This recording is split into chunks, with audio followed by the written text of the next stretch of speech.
A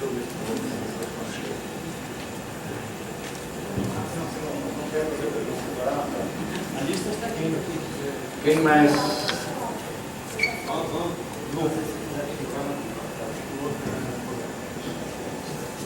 Bom, gente, então,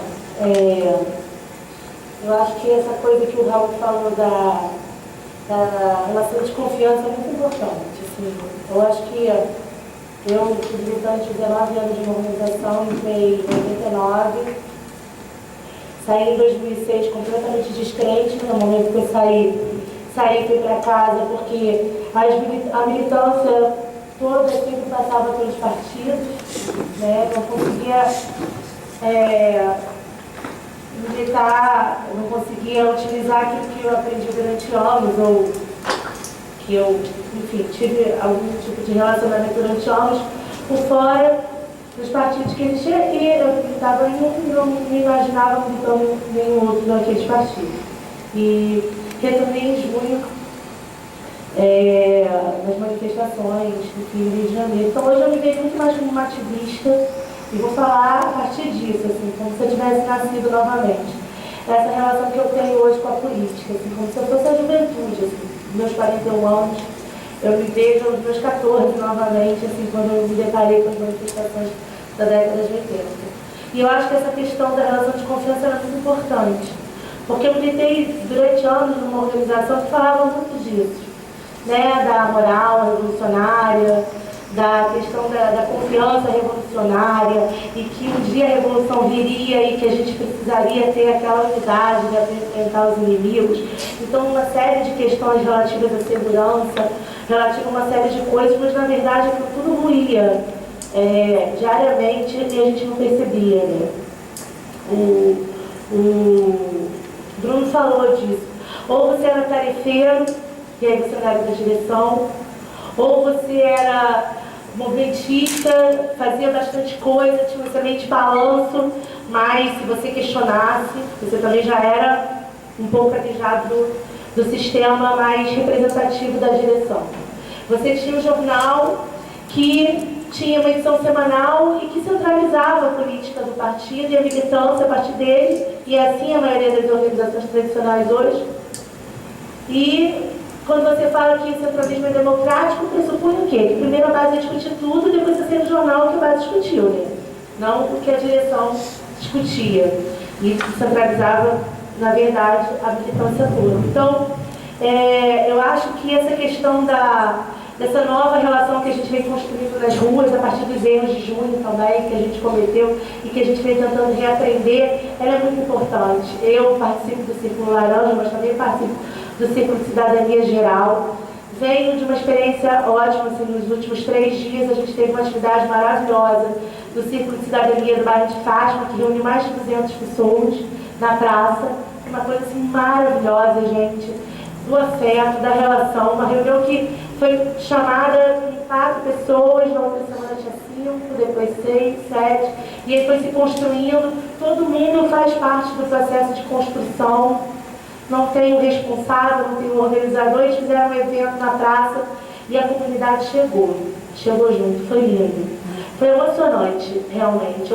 Recentemente teve uma feira também no Rio, que foi a Feira do Bonde, que também foi organizada na praça, Tiradentes, mas organizada pelas organizações tradicionais, pelo PSOL, pelo PCB, e não teve a mesma energia, entendeu?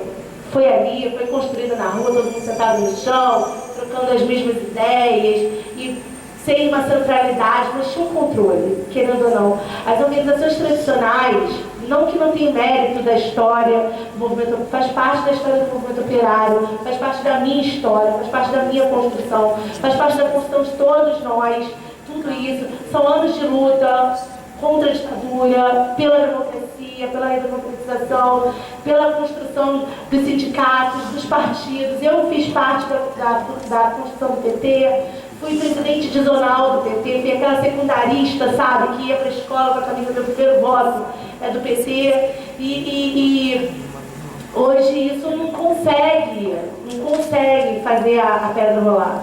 Né? A gente viu junho, as organizações de esquerda não previram junho. Ninguém previu junho.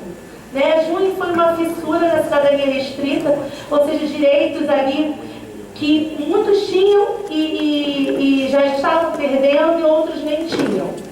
Uma série de demandas, por que isso? Porque era multidão. Não era uma pessoa, não era uma categoria, era o povo na rua. E esse povo, a gente não tem que ter medo desse povo.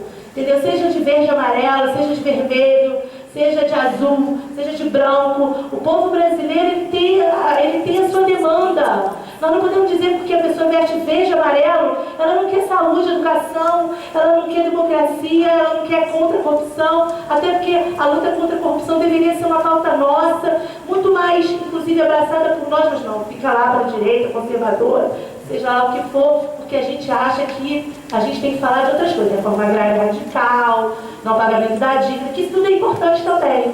Enfim, junho também foi um questionamento no sistema político vigente.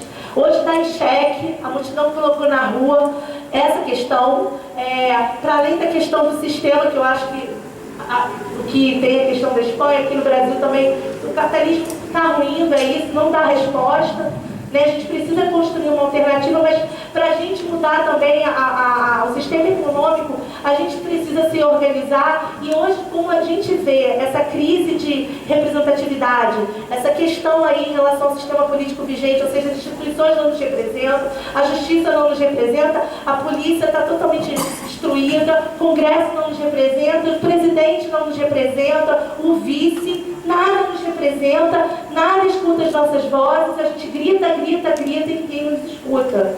Então, para onde vai isso? Então, assim, aqui podem ter pessoas que vêm da academia, outros vêm de uma representação, uma formação política de uma organização, outros já fizeram parte das organizações tradicionais ou não, outros chegaram de junho, outros estão chegando agora. Não importa de onde a gente vem, a gente está vindo de vários lugares, mas a gente quer ir para um lugar com certeza bem melhor do que esse que a gente está vivendo. A questão dos círculos no Rio de Janeiro, ela foi desenvolvida através da crise do processo eleitoral. Né? A gente sentiu um baque muito grande da falsa polarização. Outra coisa que eu esqueci de dizer, que para mim assim, é fundamental essa caracterização de que, para mim, junho foi um divisor de águas muito importante em relação ao PT. Né? Eu acho que a gente não pode mais reconhecer, enfim, não legitimar o PT como foi durante 12 anos legitimado ainda, porque não tinha essa multidão na rua. Acho que a gente teve dois problemas muito sérios com junho, que foi a repressão conduzida a partir dos governos de Estado, junto com Brasília. Tudo que a gente viveu no Rio de Janeiro, a gente conseguiu ainda levar junho até outubro, novembro, enfim, esteve fora Cabral, greve dos professores, depois veio a greve dos garis. Mas assim, a gente vive no Rio de Janeiro um processo de repressão violenta. Né? A gente tem os professores que estão sendo descontados até agora, professores quase um ano de desconto sem salário. A gente tem os garis, que além de serem mais de 100 transferidos agora, estão sendo demitidos a partir de hoje. Inclusive, vocês acompanharem a nossa página, que é Garis do Rio de Janeiro em Luta, ajudarem nesse movimento que nós vamos tentar construir de solidariedade internacional. Enfim, entendi um pouco. Mas assim, a questão do processo eleitoral, para fechar, né? Para as pessoas poderem falar. O processo eleitoral quase que me leva para casa de novo, né? Eu fiquei muito mal assim, com a questão das eleições, vendo os anarquistas votarem na Dilma porque era menos pior, né? Anarquistas que estavam comigo ali, que a gente apoiava junto e tal. Não, menos pior, aquela indústria do PSDB de um lado, a indústria do PT do outro no Facebook, bloqueando ali, massacrando cotidianamente os blogueiros, diariamente recebendo ali a linha do editorial do dia e massacrando no Facebook, e a gente se deixando levar, se deixando cooptar por aquela pressão violenta do menos pior, como se a gente tivesse que